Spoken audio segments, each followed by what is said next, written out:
شہر بغداد کے محلہ جلان میں ایک موچی رہتا تھا۔ نام تھا حارث بن وارث۔ بہت صابر اور شاکر آدمی تھا، لیکن اس کی بیوی سترہ بہت بے صبری اور ناشکری تھی۔ ہر وقت اپنے میاں کو طعنے دیتی رہتی کہ تم نکمے ہو، کاہل ہو، اتنے تھوڑے پیسے کماتے ہو کہ بہت مشکل سے گزارا ہوتا ہے۔ یہ پیشہ چھوڑ کر کوئی دوسرا پیشہ اپناؤ کہ کچھ پیسے تو ملے۔ ایک دن سترہ نے بہت کھچ کھچ کی تو حارث بولا، تم ہی بتاؤ میں کیا کروں؟ ایسا کرو نجومی بن جاؤ۔ سترہ بولی، کل میں بازار گئی تو وہاں مجھے حاتم نجومی کی بیوی مل گئی۔ ایمان سے کیا ٹھاٹھ تھے اس کے، میں تو حیران رہ گئی۔ آگے پیچھے دو نوکر تھے اس کے، کپڑے ایسے پہنے تھے کہ میں نے کبھی خواب میں بھی نہیں دیکھے ہوں گے۔ اس نے ایک دکان سے 5,000 کا ایک قلین خریدا۔ ہمیں تو 5 روپے کی دری بھی نصیب نہیں۔ دیکھو حارث، میری مانو تم بھی نجومی بن جاؤ۔ ارے نیک بخت، حارث بولا، مجھے تو علم نجوم کی الف بے کا بھی نہیں پتا، میں نجومی کیسے بن سکتا ہوں؟ جب وہ حاتم کا بچہ نجومی بن سکتا ہے تو تم کیوں نہیں بن سکتے؟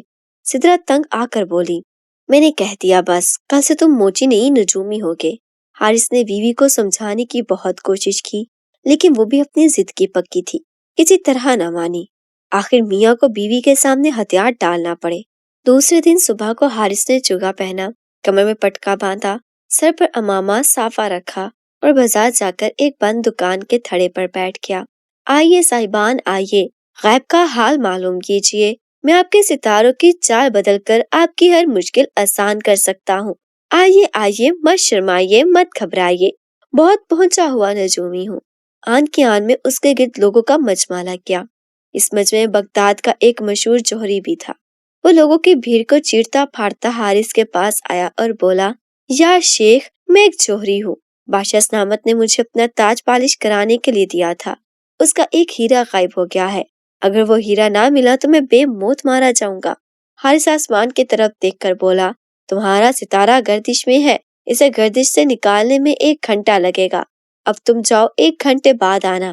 کہنے کو تو اس نے یہ کہہ دیا، مگر دل میں گھبرا رہا تھا کہ ہیرے کے چور کا کیسے پتہ چلاؤں گا۔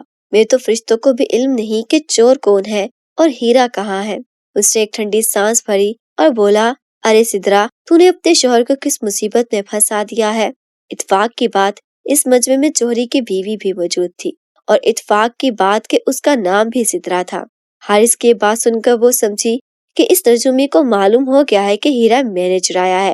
وہ تھر تھر کانپتی آگے بڑھی اور حارث کے چگے کا دامن پکڑ کر بولی، یا شیخ، مجھے معاف کر دیجئے، میں اس جوہری کی بیوی ہوں، میں نے ہیرا چرانے کی نیت سے نہیں لیا تھا، میں اسے صرف دیکھنا چاہتی تھی، اب سمجھ میں نہیں آتا کہ اسے کیسے واپس کروں۔ حارث نے کہا، جو لوگ اپنے گناہوں کا اقرار کر کے سچے دل سے توبہ کرتے ہیں، خدا انہیں معاف کر دیتا ہے۔ اب تم فوراً گھر جاؤ اور وہ ہیرا چپکے سے اپنے خاوند کے چگے کی جیب میں ڈال دو۔ 1 گھنٹے بعد جوہری واپس آیا تو حارث نے کہا، تمہارے ستارے کی چال کچھ بگڑی ہوئی تھی، اب میں نے ٹھیک کر دی ہے، تم گھر جاؤ، ہیرا تمہارے چگے کی جیب میں ہے۔ جوہری الٹے قدموں گھر گیا اور چگے کی جیب ٹٹولی تو ہیرا اسی میں موجود تھا۔ وہ خوشی سے پھولے نہ سمایا۔ اس نے اس تھیلی میں سونے کی اشرفیاں بھری اور حارث کے پاس آ کر بولا، یا شیخ، آپ تو سچ مچ بہت پہنچے ہوئے نجومی ہے، ہیرا میرے چگے کی جیب میں پڑا تھا، لیجیے، میری طرف سے یہ حقیر نذرانہ قبول کیجیے۔ اس نے اشرفیوں کی تھیلی حارث کے ہاتھوں میں تھما دی۔ حارث سے گھر آ کر تھیلی سترہ کو دی اور بولا، لو یہ اشرفیاں، اب مجھ سے یہ کام مت کروانا، آج تو میں بچ گیا، روز روز نہیں بچوں گا۔ سترہ اشرفیاں دیکھ کر پاگل ہو گئی۔ اس نے حارث کی بات سنی انسنی کر دی اور اشرفیاں گننے لگی۔ دوسرے دن ناشتے کے بعد حارث دکان پر جانے لگا تو سترہ نے کہا، کدھر چلے؟ اب تم حارث موچی نہیں، بغداد کے مشہور نجومی حارث بن وارث بن گئے ہو۔ بازار جاؤ اور لوگوں کو بیوقوف بنا کر ان کی جیبیں خالی کراؤ۔ زبردست کا ٹھینگا سر پر، طاقتور کی بات ماننا پڑتی ہے۔ حارث نے چگا پہنا، کمر میں پٹکا باندھا، سر پر امامہ رکھا اور بازار جا کر ایک بند دکان کے تھڑے پر بیٹھ گیا۔ آہستہ آہستہ لوگ جمع ہونے لگے، کوئی کچھ پوچھتا تو کوئی کچھ۔ حارث یوں ہی اٹکل پچو جواب دے کر ان سے پیسے اینٹھ لیتا۔ شام کو گھر واپس آیا تو اس کی جیب بھری ہوئی تھی۔ ایک دن صبح کو وہ بازار جانے کی تیاری کر رہا تھا کہ کسی نے دروازہ کھٹکھٹایا۔ باہر نکلا تو دیکھا 2 سپاہی کھڑے ہیں۔ انہوں نے ادب سے سلام کیا اور بولے، بادشاہ سلامت نے آپ کو یاد فرمایا ہے، ابھی اسی وقت ہمارے ساتھ چلیے۔ حارث شاہی محل میں پہنچا تو وہاں بادشاہ اور وزیروں کے علاوہ شہر کا کوتوال بھی موجود تھا۔ وہ دل میں ڈرا کہ خدا خیر کرے، کہیں بادشاہ کو معلوم تو نہیں ہو گیا کہ میں اصلی نجومی نہیں ہوں اور لوگوں کو بیوقوف بنا کر پیسے بٹورتا ہوں۔ اس نے جھک کر بادشاہ کو 3 فرشی سلام کیے اور ہاتھ باندھ کر سر جھکا کر کھڑا ہو گیا۔ بادشاہ بولا، پرسوں رات ہمارے خزانے سے ہیرے جواہرات کے 40 صندوق غائب ہو گئے۔ پولیس چوروں کا سراغ لگانے میں ناکام رہی ہے۔ ہم نے سنا ہے کہ تم بہت اچھے نجومی ہو۔ اگر تم نے چوروں کا پتہ چلا لیا تو میں تمہیں منہ مانگا انعام دوں گا۔ حارث بولا، علی جاں، یہ کسی ایک چور کا کام نہیں ہے، یہ 40 چوروں کا کام ہے۔ ان کا کھوج لگانے میں 40 دن لگیں گے۔ ٹھیک ہے، ہم تمہیں 40 دن دیتے ہیں، لیکن اگر تم نے 40 دنوں میں ان چوروں کا سراغ نہ لگایا تو تمہاری کھال کھینچوا کر بھوس بھروا دیں گے۔ حارث گرتا پڑتا گھر آیا اور سترہ سے بولا، جلدی کرو اور بوریا بسترا باندھ کر یہاں سے نکل چلو۔ کہاں چلے؟ سترہ نے پوچھا۔ تمہاری اماں کے گھر، حارث نے جواب دیا۔ میری ماں کو تو مرے 10 سال ہو گئے، سترہ بولی۔ مگر میں پوچھتی ہوں، یہ جکچک بوریا بسترا کھول کرنے کی کیوں سوجی تمہیں؟ حارث نے کہا، چوروں نے بادشاہ کے خزانے سے ہیرے جواہرات کے 40 صندوق چرا لیے ہیں اور اس نے مجھے ان کا کھوج لگانے کا حکم دیا ہے۔ میں نے 40 دن کی مہلت مانگی ہے۔ اگر میں 40 دن کے اندر چوروں کو نہ پکڑوا سکا تو بادشاہ میری کھال کھچوا کر اس میں بھوسا بھروا دیں گے۔ ہم کہیں نہیں جائیں گے۔ سترہ نے کہا، ڈرو مت، 40 دن بہت ہوتے ہیں۔ ہو سکتا ہے کہ چور پکڑے جائیں، ہو سکتا ہے کہ بادشاہ مر جائے۔ حارث بولا، اور اگر ان دونوں باتوں میں سے کوئی بات نہ ہوئی تو پھر ہم 40ویں دن رات کو یہاں سے بھاگ جائیں گے۔ عراق کے شہر بصرہ میں میری ایک خالہ رہتی ہے، وہ ہمیں پناہ دے دیں گی۔ سترہ نے کہا، لیکن ہمیں یہ کیسے پتا چلے گا کہ کتنے دن گزر گئے ہیں؟ حارث نے کہا، نہ مجھے لکھنا آتا ہے نہ تمہیں۔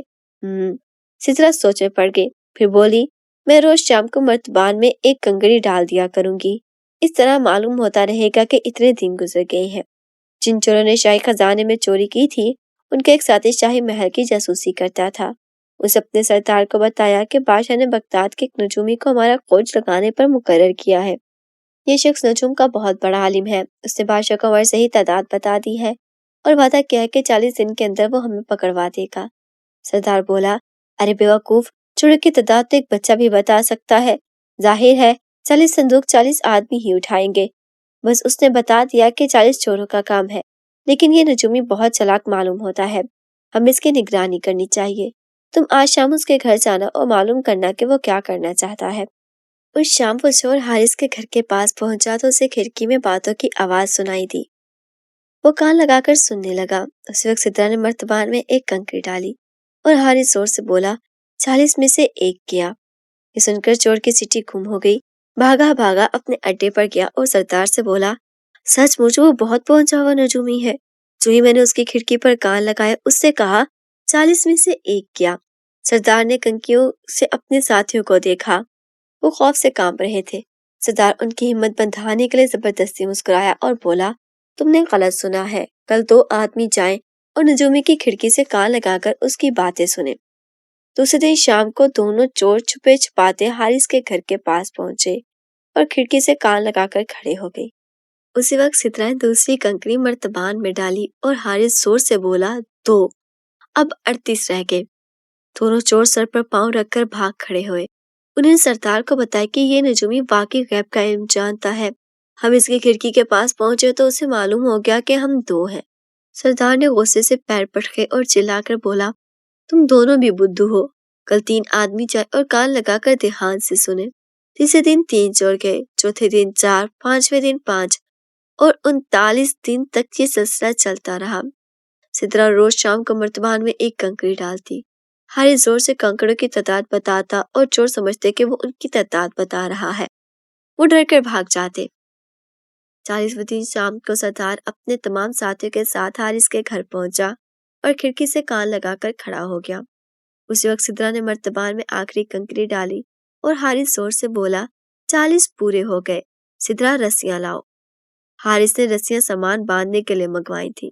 سترہ رسیاں لانے کے لیے اٹھنا ہی چاہتی تھی کہ دروازے پر زور کی دستک ہوئی۔ حارث نے دروازہ کھولا تو اتنے سارے لوگوں کو دیکھ کر ڈر گیا۔